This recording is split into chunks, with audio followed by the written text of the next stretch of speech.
Hey everyone, this is Dr. Swapn and you're watching my YouTube channel Dental Expertise. And today I'm going to discuss part 2 of OPSC Dental Surgeon Exam Paper 2014 and 15. Before that, I request you all don't forget to like and subscribe my channel and click on the bell icon to get the future notification. So without further ado, let's get started. The weakest part of mandible where fracture occur is options are neck of condyle, angle of mandible, midline और canine fossa. तो weakest area mandible के कौन कौन से होते हैं? Angle of the mandible is the commonly fractured symphysis region, parasymphyseal region, junction between alveolar bone and basal mandibular bone, presence of impacted tooth, canine with long roots for the weakness of the mandible. Okay, तो commonest क्या होगा? Correct answer क्या होगा for this question is angle of the mandible. तो angle of the mandible जो है it is the common site for fracture because of its anatomical structure and the forces that act on it during trauma. Okay. Next question is cleft palate repair is ideally done at birth 1 to 6 months, 7 to 18 months और 24 to 36 month. तो cleft palate repair पूछा गया है, तो ये कब होता है? बेस्ट ये परफॉर्म्ड होता है repair between 9 and 11th month of age. Okay, तो करेक्ट आंसर क्या होगा for this question is 7 to 18 month. ये क्लेफ्ट लिप का भी पहले क्वेश्चन में आ चुका है जिसमें मैंने पूरा डिस्क्राइब किया हुआ है कि क्लेफ्ट लिप कब प्रिपेयर किया जाता है और क्लेफ्ट पैलेट. ओके, तो ये आपको याद रखना है. ओके, क्लेफ्ट लिप में क्या होगा? रूल ऑफ 10 लगेगा और क्लेफ्ट पैलेट में ये याद रखना है ये 7 to 18 मंथ के बीच में रिपेयर किया जाता है. Okay, the most commonly involved bone in fracture of the face is nasal, maxilla, mandible, zygoma. तो ये मैंने आपको शो किया हुआ है. Most common fracture location 25% nasal, 24% non specific skull, 18% non specific facial, 11% jaw and 12% orbital. तो सबसे ज़्यादा फ्रैक्चर कहाँ हो रहा है? नेजल में. ओके, तो the correct answer for this question is the most commonly involve bone in the fracture of the face is nasal. Okay, तो ये क्यों होता है? क्योंकि nasal bone is the most frequently fracture bone in the face because of its prominent and vulnerable position. Okay, carcinoma of the lower alveolar ridge occurs around incisor, canine, molar और premolar. तो molar is a more prone to carcinoma. Okay, due to the high incidence of chronic irritation from factors such as ill-fitting denture, poor oral hygiene and tobacco use. Okay, so that's why molar is the area where the carcinoma of the lower alveolar occur. Okay, salivary stone occur most commonly in parotid, sublingual, submandibular और submaxillary. तो सबसे ज़्यादा stones कहाँ होते हैं? सब mandibular reason में. Okay, तो सब मैंडिबुलर रीजन में 80 to 90% होंगे. क्यों होंगे यहाँ पे सबसे ज़्यादा? क्योंकि ये जो सलाइवरी स्टोन्स हैं वो इसलिए यहाँ पे ज़्यादा होते हैं क्योंकि लॉन्गर डक्टल सिस्टम होता है इसमें एंड जो सलाइवर प्रोड्यूस होता है वो बहुत ही ज़्यादा विस्कस होता है. ओके, तो इसलिए यहाँ पे स्टोन्स होने के सबसे ज़्यादा चांसेस होते हैं और इसमें ही स्टोन्स सबसे ज़्यादा होते हैं. Okay, bones, stones, moans and groans related to hyperparathyroidism, hyperthyroidism, hypoparathyroidism और hypothyroidism. तो bones, stones, abdominal groans and psychic moans ये किससे रिलेटेड होते हैं? हाइपर पैराथायरॉयडिज्म से. ओके, सॉरी, ये किससे रिलेटेड होंगे? हाइपर पैराथायरॉयडिज्म है. ओके, ये किस में कॉमन होंगे? मिडिल एज्ड वुमेन में and greater than 50% are asymptomatic होते हैं. ओके, और इसमें क्या हो जाता है? ये एक्चुअली क्या होता है? हाइपर कैल्सीमिया हो जाता है और विटामिन D3 जो है इसमें रिड्यूस हो जाता है. तो ये आपको याद रखना है कि बोन्स, स्टोन, मोन्स और ग्रोन्स जो हैं ये हाइपर कैल्सीमिया के भी मतलब ये सिम्टम्स मतलब ये फीचर्स होते हैं. ओके, तो अगर मान लो हाइपर पैराथायरॉयडिज्म नहीं दिया हुआ है ऑप्शन में, हाइपर कैल्सीमिया दिया हुआ है तो आपको हाइपर कैल्सीमिया में टिक करना है. अदरवाइज हाइपर पैराथायरॉयडिज्म है तो कोई प्रॉब्लम नहीं है. Okay, the suture that maintains strength for longest time is polyglycolic acid or Dexon, polyglyctin vicryl, polydioxane PDS, polyglyconate, chromic catgut. Okay, तो ये मैंने आपको सारे सूचर्स यहाँ पे बताए हुए हैं और उनकी टेंसाइल स्ट्रेंथ भी बताई हुई है और एब्जॉर्प्शन टाइम भी बताया हुआ है। तो सबसे ज़्यादा यहाँ पे टाइम किसका दिया हुआ है? पॉलीडायोक्सिन का, जो कि कितना होता है? 56 डेज होता है और उसमें एब्जॉर्प्शन टाइम क्या होता है? 180 days. So the correct answer for this question is polydioxine. Okay, the suture that maintains the strength for longest time is polydioxine. Okay,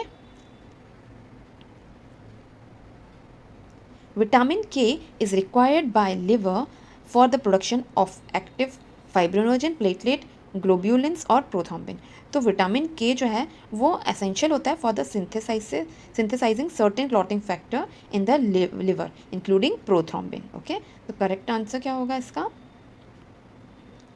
prothrombin. Okay, vitamin K is required by liver for the production of active prothrombin.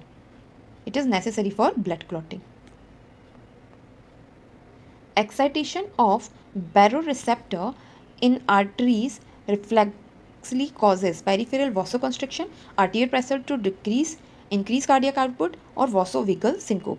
तो ये जो बेरो receptor हैं ये detect करते हैं changes in the blood pressure and help करते हैं to regulate it through the reflex mechanism. Okay, तो जो बेरो रिसेप्टर एक्टिवेटेड होते हैं वो सिग्नल देते हैं बॉडी को कि आप मतलब आर्टीरियल प्रेशर को लो करना है. ओके, डिक्रीज करना है. एंड थ्रो डिक्रीज, जिसके कारण क्या होता है? डिक्रीज हो जाती है सिंपैथेटिक एक्टिविटी और इंक्रीज हो जाती है पैरासिम्पैथेटिक एक्टिविटी. तो ये क्या करते हैं? आर्टीरियल प्रेशर को डिक्रीज कर देते हैं. Excitation of baroreceptor in arterial reflexly causes arterial pressure to decrease. Okay, cardiac output is equal to product of stroke volume into venous return, stroke volume into heart rate, venous return into heart rate, stroke volume into cardiac index. तो ये मैंने आपको formula दिखाया हुआ है, cardiac output equals to stroke volume into heart rate. Okay, तो correct answer क्या होगा इसका? stroke volume into heart rate. Cardiac output is equal to the stroke volume into heart rate. Okay. Preoptic area of hypothalamus is concerned with milk ejection, uterine contractility, temperature regulation और memory. तो pre optic area जो होता है hypothalamus का, उसके stimulation के कारण क्या होता है? इंक्रीज करता है body temperature and heart rate. Okay, तो करेक्ट आंसर क्या होगा? Temperature regulation. Okay, pre optic area of hypothalamus is concern with temperature regulation. Okay, REM sleep is associated with normal heart rate, increased muscle tone, decreased respiratory rate और extreme inhibition of peripheral muscle. तो REM sleep क्या होता है? Rapid eye movement sleep. Okay, तो इसमें क्या होता है? इसके कारण होता है extreme inhibition of peripheral muscles. Okay, तो इसमें क्या होता है? ये इनिबिट कर देता है पेरीफेरल मसल एक्टिविटी को, जिसके कारण क्या होता है? टेम्परेरी मसल एटोनिया हो जाता है. It means loss of muscle tone हो जाता है. उसके कारण क्या होता है कि जो अब मतलब कोई भी जो पर्सन होता है वो ड्रीम में भी होता है तो वो एक्टिंग नहीं होती, मतलब एक्शन नहीं कर सकता है, वो कहीं जा नहीं सकता है, बट आई मूवमेंट होता रहता है. ओके, लेकिन लॉस ऑफ मसल टोन के कारण वो एक्शन नहीं कर पाता है कोई. Sympathetic stimulation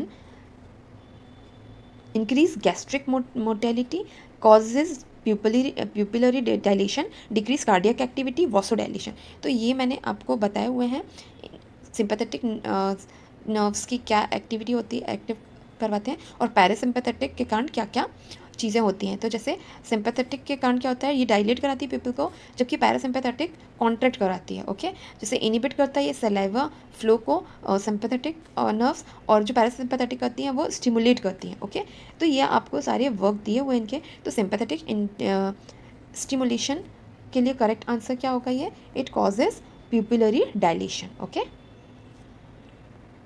which of the following best describe the Broca's area of speech? Options are sensory speech area, control emotions, located in temporal bone और motor speech area.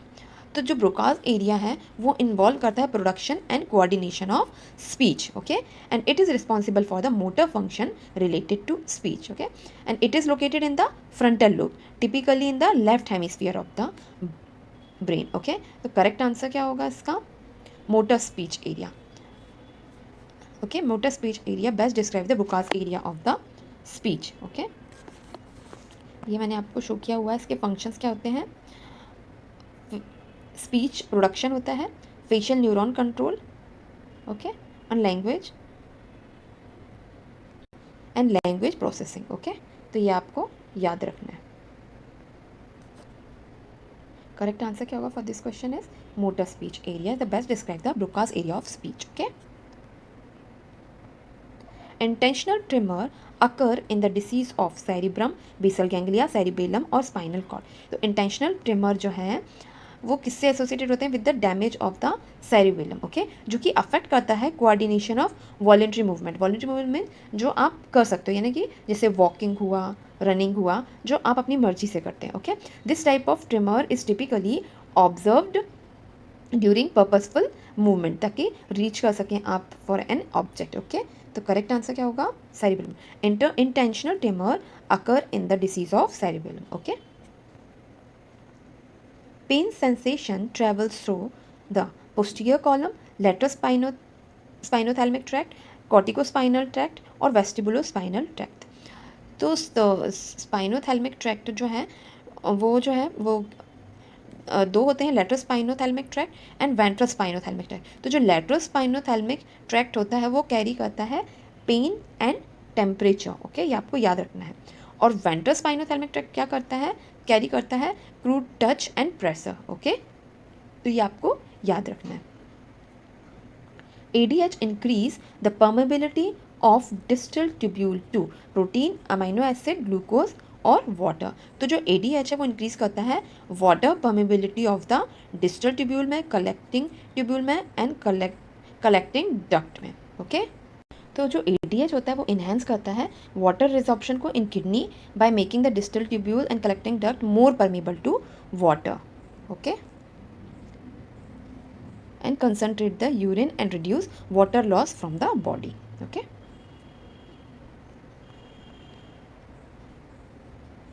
Hemoprotein which binds to oxygen most strongly is adult hemoglobin, fetal hemoglobin, hemosiderin और myoglobin। तो इसका correct answer क्या होगा? myoglobin has a higher affinity for the oxygen compared to adult hemoglobin or fetal hemoglobin or hemosiderin, okay, and it is specialized for storing oxygen in muscle tissue and releasing it only when needed, okay। Deficiency of which one of the following does not lead to anemia? serum iron, serum copper, vitamin C और serum zinc। तो correct answer क्या होगा for this question is serum zinc does not typically lead to anemia, which while deficiency in serum iron, serum copper and vitamin C can contribute to anemia, okay, but zinc deficiency is not directly linked with the anemia, okay। Most of the enzyme secreted in the human GIT are oxidases, reductases, lysases और hydrolases। तो hydrolysis जो enzyme होते हैं वो catalyse करते हैं breakdown of complex molecules by adding water, okay। In the GIT, gastrointestinal tract, they are responsible for the digesting protein, carbohydrate and fat into the simplest form, okay, and that can be absorbed by the body, okay। तो example की क्या होगा? जैसे कि amylase है जो कि break down करता है कार्बोहाइड्रेट को, प्रोटीएजेस किसको ब्रेक डाउन करता है? प्रोटीन को, और लाइपेज करता है फैट को, okay, with the help of hydrolysis, okay. The primary function of salivary amylase is hydrolysis of dietary starch, hydrolysis of bacterial cell wall, hydrolysis of glycogen, hydrolysis of pectin। तो यहाँ पे मैंने आपको function बताए हुए हैं saliva के। तो जिसमें एमाइलेज का फंक्शन पूछा गया है तो वो क्या है? It initiate the digestion of starch, it means it hydrolysis of dietary starch, okay। primary function of salivary amylase is hydrolysis of dietary starch, okay। बाकी आपको सभी याद करना है। lingual lipase क्या करता है? begin digestion of fat, mucus that serve as a lubricant। तो ये आपको ये सभी याद रखने हैं functions, okay। final common oxidative pathway which integrates oxidative product, fat, protein and carbohydrate is gluconeogenesis, glycolysis, citric acid cycle और anaerobic ग्लाइकोलाइसिस। तो सिट्रिक एसिड साइकिल जो है is the final common oxidative pathway for the carbohydrate, fat and amino acid, okay.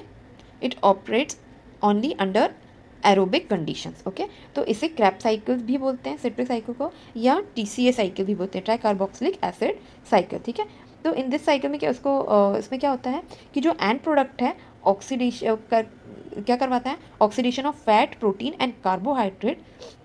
Okay, और फिर इसके बाद जिससे के कारण क्या होगा, एंजाइमेटिक रिएक्शन होंगे और वो जनरेट करेगा ATP। Okay, and primary energy जो है वो उसी से आती है। ओके, और साइकिल जो है वो किस में होती है, माइटोकॉन्ड्रिया में। ये किस में कंप्लीट हो रही है, माइटोकॉन्ड्रिया में, और इन्वॉल्व करती है conversion of acetyl coenzyme A into carbon dioxide and high energy electron carriers में। Okay, so the correct answer for this question is citric acid cycle. Okay,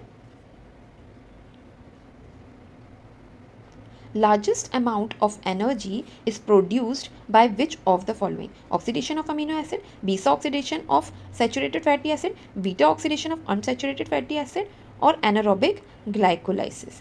तो जो beta oxidation of fatty acid है वो भी कौन सा, saturated fatty acid. Okay, beta oxidation of saturated fatty acid जो है ये सिग्निफिकेंट अमाउंट ऑफ एनर्जी जो है वो energy in the from the form the ATP compare to the other. तो ये क्या करता है, बीटा ऑक्सीडेशन ये एनर्जी प्रोड्यूस करता है in the form of ATP। Okay, and fatty acid undergo beta oxidation in the mitochondria and produce करता है एसिटिल कोएंजाइम A। ओके, अभी मैंने आपको बताया with the which then enter the citric acid cycle. ये citric acid cycle में हो रहा है एंड जिसके कारण प्रोडक्शन होता है NADH एंड FADH2 का, जो कि utilise in the electron transport chain to produce the ATP। Okay, the largest amount of energy is produced by which of the following? By the beta oxidation of the saturated fatty acid. Okay,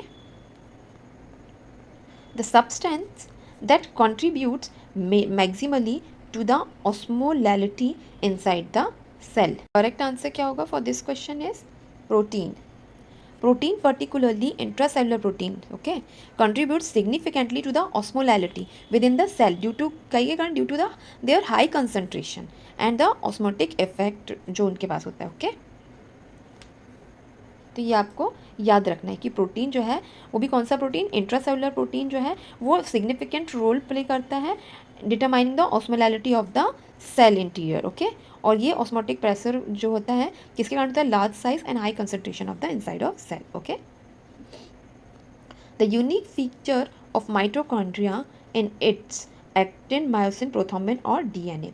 तो माइटोकॉन्ड्रिया have their own DNA। Okay, ये आपको याद रखना है कि क्या answer होगा इसका, DNA। Mitochondria have their own DNA which is distinct from the nuclear DNA found in the cell's nucleus, and this mitochondrial DNA allow mitochondria to produce some of their own protein and enzyme necessary for their function. Okay, the correct answer क्या होगा for this question is DNA. Okay, correct answer क्या होगा for this is the unique feature of mitochondria is its own DNA. Okay, तो आज का video हम यही and करते हैं। अगर वीडियो पसंद आए तो please like and subscribe my channel. Thanks for watching.